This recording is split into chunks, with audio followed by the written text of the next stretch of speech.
आई तो हमारा बहुत कुछ कहने कि पहले पहले के लड़की को रह सके बाबूजी हो पापा हो पापा। सही बात बा अभी रोवेली से देहतवा में अब दिल्ली में का रोस हो बताई तो नहवाना में धूर्छक के पानी हो जाता दिल्ली बॉम्बे में ना वो तो दिन भर मेकअप भइल बा पानी जाता तो छिचका देता मुड़ी के पीछे के है ना मत चुए ना तब लगी गार लो के तो समय के अनुसार बदलाव हो जाला हमने कहा तो आज वो औरत लो लड़की लोग बीए में पढ़त हो के एमए में पढ़त हो के लड़की इंजीनियरिंग करत हो के मेडिकल के तैयारी करत हो के तो अब वो नंगा पाँव पुआ पकवान बना के चाची का किलो के संग लड़की जल्दी सके ना पूजा करे आ जाकर पुआ पकवान चढ़ा के पूजा कर जाई आ बॉम्बे में देखो नी जूहू जगहिया के नाम रहा जूहू जूहू अंधेरी में बा जूही चप अंधेरिया की अंजोरी में कहने दोनों बाबू अब देखनी कि वो लड़की फॉर्च्यूनर गाड़ी से उतरती है सैंडलो ने के खोलो लटकौले जाती है टकक टकक टकक टकक हम कहने कि काजे ना दुर्गा जी गोल लगी जाके तो गोल नहीं लगत हाय दुर्गा मोम आ कुछ देर देखल तब कहता कि पिक्चर लेट हो जाएगा मोम चल रही हूँ बाय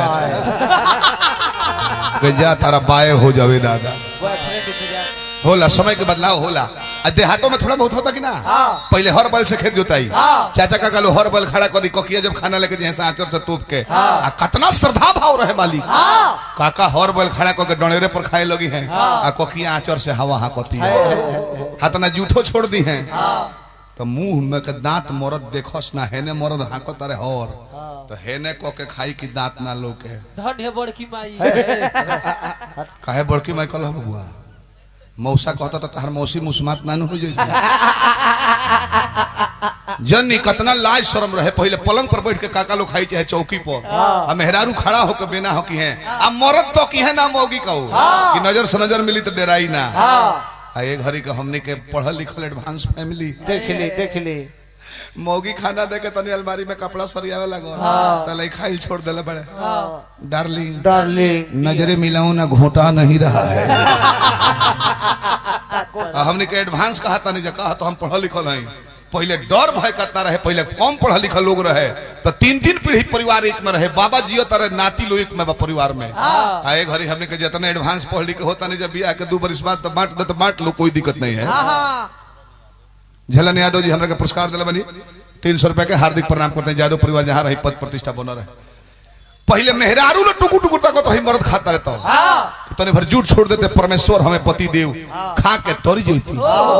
ए घड़ी हमनी के ऐसा राणा प्रताप बुद्धि के हो गल बनी जा कि मौगी प्लेट में बैठ के खाती है टुकु टुकु ताकत रहे कि तनी प्रसादू छोड़तू तो छोड़ के परना को लेती है छठी माई पुरान की ठाट में कही 2 गीत अपन लिख रहल राजेश भाई एकदम ओल्ड मॉडल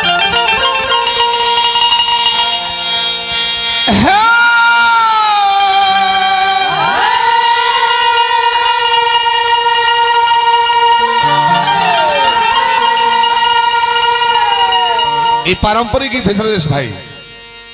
ये हमने कहा अपन लिखल ना है पारंपरिक है चाचा का लोग आइल बाई चांस कोनो मंच हो जना मंच पर हमें गीत ना गावत होई वो घरी गवा कि खोथिया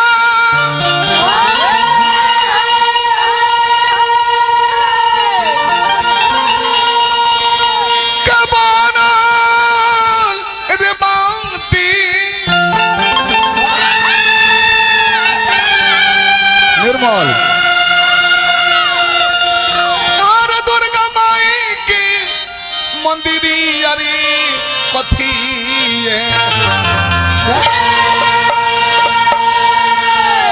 ओई में लागल बे केवाड़ हो कथी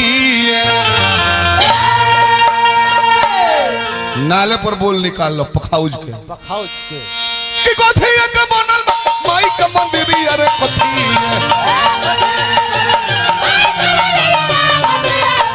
अरे कथी के बनल बाटे माई के मंदिरी अरे कथी है ओ में लागल बे केवाड़ हो कथी है ओ में लागल बे केवाड़ हो कथी है